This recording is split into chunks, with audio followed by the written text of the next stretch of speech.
Good afternoon, buenas tardes. I'm Tom Berg. I'm the first assistant with the Harris County District Attorney's Office. That's T-O-M-B-E-R-G. Anybody need a sound check, or y'all good? Okay. We want you to know that every aspect of John Hernandez's death will be presented to a grand jury. We anticipate that will be this week. We want to gather as much evidence as possible to present to them. We are asking the community to provide any information about any witnesses who were not interviewed at the scene. We understand there may be some. When we ask a grand jury to consider a case, it's based on evidence, not based on wishes. It's not based on hopes. We don't tell them what to do. We lay out the law, and in this case, it will be the law of homicide in Texas. We will tell them what the different charges can be. They will hear the evidence. They will decide where is probable cause based on the evidence that they hear. We spoke just a little while ago with the family and with the community outside. We want justice for Juan Hernandez. We want justice for the Thompsons as well. We want for everybody who's involved in this case that this process be seen as fair and transparent. We echo the comments that the sheriff made earlier. This has to be done right, preferably done once and done right. It needs to be done quickly, but it needs to be done deliberately too, so we don't rush to justice. Again, we are asking the community, if there are any witnesses who have not come forward yet, please do so. We would ask that you contact our office. Our intake is at 713-274-0200. Jim Leitner, who is with me today, will be presenting this case to a grand jury this week. Are there any other questions? Based on that conversation outside, Steve here with Eyewitness News, we were being told that somebody with the office outside said that the rule of law was that this had to go to a grand jury. Correct me if I'm wrong, but couldn't the sheriff's office have made arrests in this case, and then the DA would have prosecuted based on that? Why was it the choice to go to a grand jury? The reason we decided to go to a grand jury is a little bit complex, but the way the case arrived to us is atypical. Had Mr. Hernandez died at the scene, arrests could have been made because we would have known it was a homicide, but he didn't expire for several days. It was not approached originally as a homicide. Homicide investigators didn't even go to the scene. And then, of course, we didn't have the forensic results until yesterday afternoon. And so with the pieces all coming together, kind of like separate strands, we made, I guess, a tactical decision as prosecutors, knowing that this was likely to be a case that would go to trial, to present the case to the grand jury, to bring witnesses before the grand jury, to get their testimony before the grand jury, and to move from there, since we were going to move quickly on the case. Just to be clear, though, because we've got a lot of questions from viewers out there, the sheriff has said really the decision to go to the grand jury was the DA's office. Is that correct, or could the sheriff's office made an arrest on probable cause? Well, no, the sheriff is correct, because we're also the ones that choose to accept the charge before indictment. But in discussions with him, and as this case developed, and as we got the evidence, which, like I said, we just got yesterday, we made the decision that this was the best way to approach a case, not just to charge individuals, but in the likelihood that anyone is indicted, to try the case. Because at some point we're going to have to convince a jury beyond a reasonable doubt on these charges. Well, then just to follow up on that one more time, the criticism we've heard so much from this community is that this case is getting special treatment because it involves a deputy's husband. What would you say to that criticism that we've heard time and time again from people? This case has got our complete attention, not because a deputy's husband is involved. We will show no favoritism. We will let the chips fall as they may with the grand jury, and the grand jury will make its call, and we will pursue anybody the grand jury instructs us to by way of the indictment. So no, there's not from this office is there any favoritism by any stretch of the imagination. We seek justice for Mr. Hernandez. Sí, claro. ¿Me podrías, por favor, decir, en relación a la evidencia, es sustancial, digamos, para al menos exigir que el señor Terry Thompson sea, se le pida, por lo menos se le confisque el pasaporte, se le diga no puede salir del país? ¿Hay temor de que él se pueda ir mientras que nadie lo ve?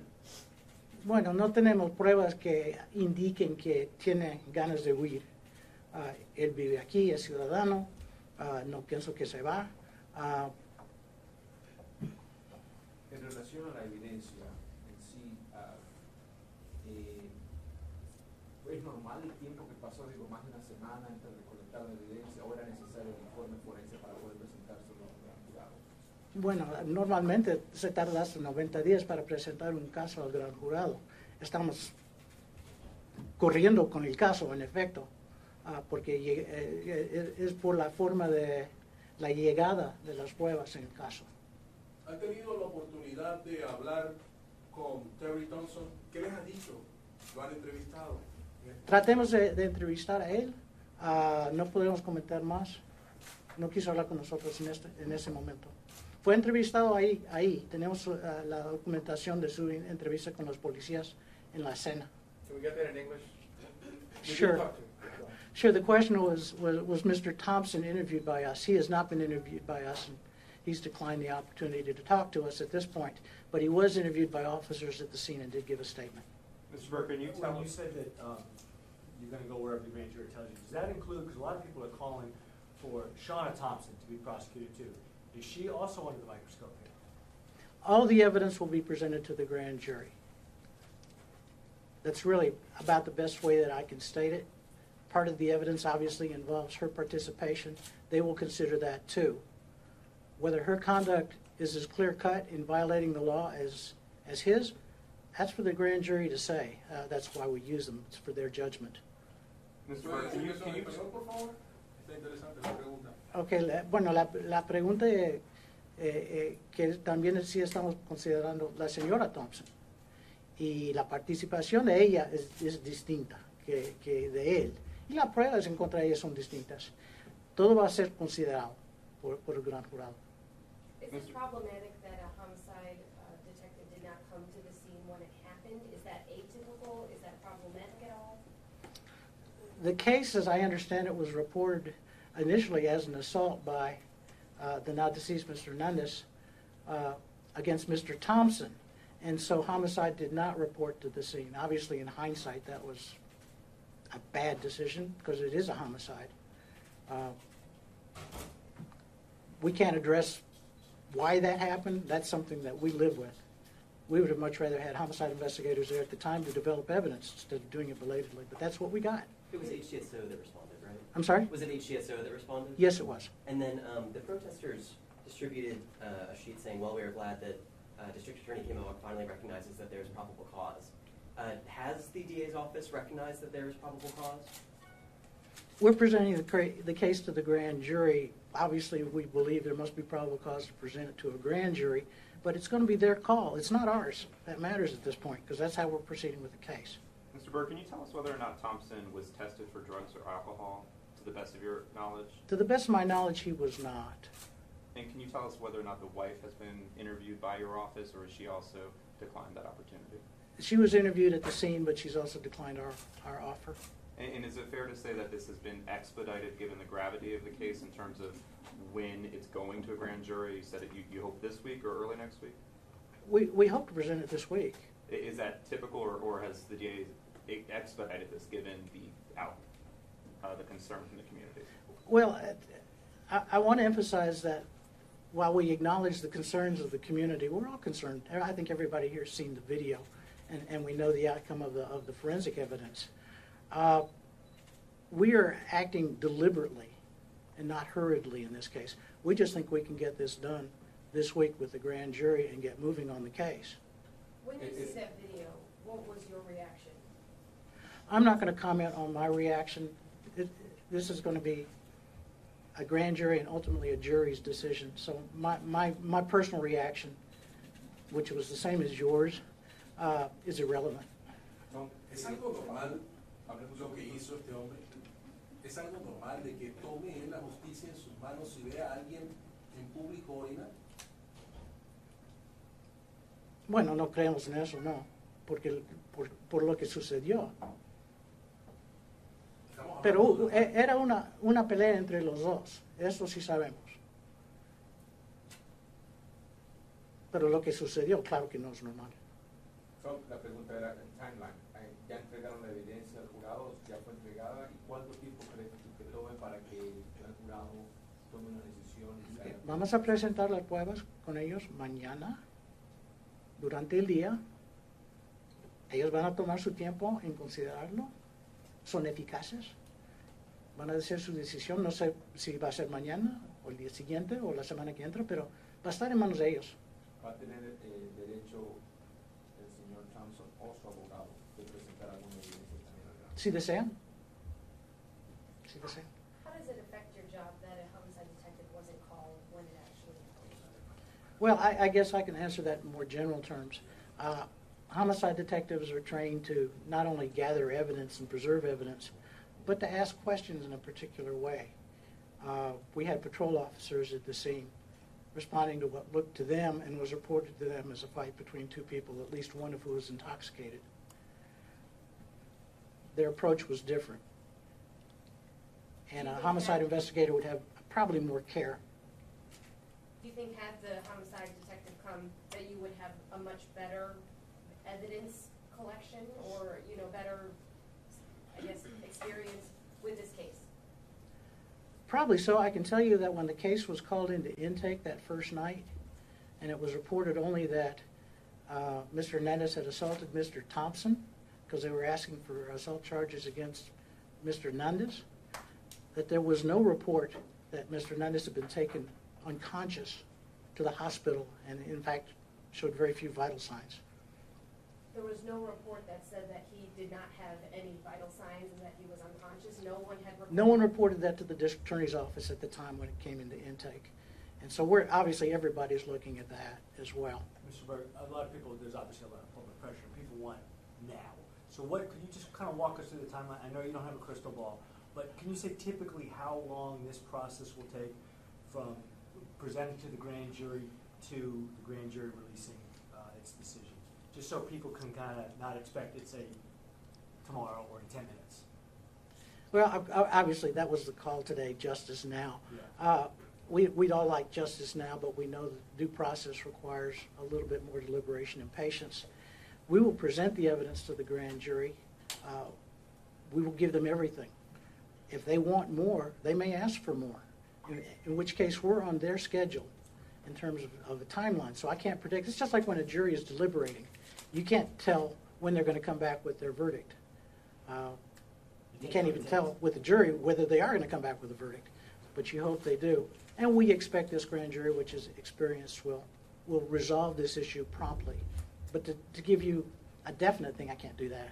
Does the lack of a report about the condition of Hernandez the night of the incident, do you have any concerns about the investigation itself, about what the Harris County Sheriff's Office is turning over to you? We're concerned that things happened later than they should have, but I think we've got a complete picture now. So no, at this point, Mr. Burke, can we've you tell got the us, information. as part of the investigation, whether or not you're looking into any speech on social media by Thompson? We're looking at everything. We're looking at Facebook, whole 9 yards. Okay. And Mr. Berg, this might be for you, Mr. Leitner. Can you all explain how much leeway someone has under Texas law in terms of self-defense once a fight has started? Well, your response in self-defense has to be proportionate to the threat. And in order to use deadly force, you normally have to be faced with deadly force or imminent bodily injury. And does deadly force require knowledge that the force you're applying has a reasonable chance of being deadly? Well, now I don't want to cut the hairs too finely. We're talking about defensive issues. We're prosecuting.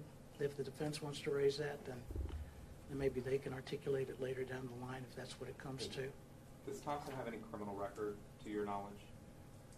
To my knowledge, no, but that doesn't mean he doesn't. That just means I don't know. And Mr. I'm just going to follow up one more time. To be clear about what was brought up about the sheriff's office not I guess, classifying this as a potential homicide, if he was taken unconscious to the hospital and they were looking for assault charges on him, does that raise the question what happened that night out there on the scene, why this wasn't kind of directed to the DA's office a little bit sooner? Or the right category, right? You mean, it was directed to our office, but how it was directed, or like you're saying, how it was categorized, yeah, that does raise questions for us, and we're exploring those. And did the DA's office's investigators add evidence, or are you all presenting based on what came out of the SO? At this point, it's the information that we've gathered from the sheriff's office. So, basado en las imágenes que se han visto en las redes sociales del señor Thompson, Sí. en lo que se le nota así mensajes un poco de contenido racial en contra de la comunidad inmigrante. Seguro. Se ha analizado o se está analizando la posibilidad de que este crimen tenga de alguna forma u otra algún cierto tono de odio racial. Lo estamos investigando. Piensa His, tú his que- his question was based on the images that we had seen from Facebook and so forth, which were suggestive of a possible racial animus. Are we investigating a possible hate crime aspect to the case? Yes, we are looking at it. I don't think that we've got anything that affirmatively links what happened to that, but yes, we are looking at it. Los comentarios en la calle sobre este caso dicen muchas personas que de ser un hispano o una persona de la raza negra que hubiera cometido este crimen estuviera arrestado. ¿Por qué no está arrestado Terry Thompson? Porque las evidencias llegaron en una forma, como ya describí, que no indicaba que era homicidio. Si lo hubieran identificado como homicidio al instante, allá en la escena donde ocurrió, sería otra cosa. The question he was asking is, in the perception of people of color in this community, had the assailant been a person of color, he would have been arrested immediately. And the response that we've got, based on the way we received the evidence, is this was not viewed as a homicide until the man expired a couple of days later. Had this been seen as a homicide at that point, obviously homicide then would have attended the scene, and yes, we would have pursued charges on the spot because we would have known what we had at that point. That's not how we received it, though. Historically, we are left with what we've got, and so we are taking our actions now based on the evidence that we've received as of last night. And Mr. Berg, you went out and spoke to protesters in English and Spanish. What was the most important thing that you told them? That we want justice for Juan Hernandez. And we want justice for the Thompsons. We want justice for everybody involved in this case. We want the process to be transparent. And we want them to we want to remind them that they're part of our community too, and we care. Anyone have time for bail questions, bail suit questions? No.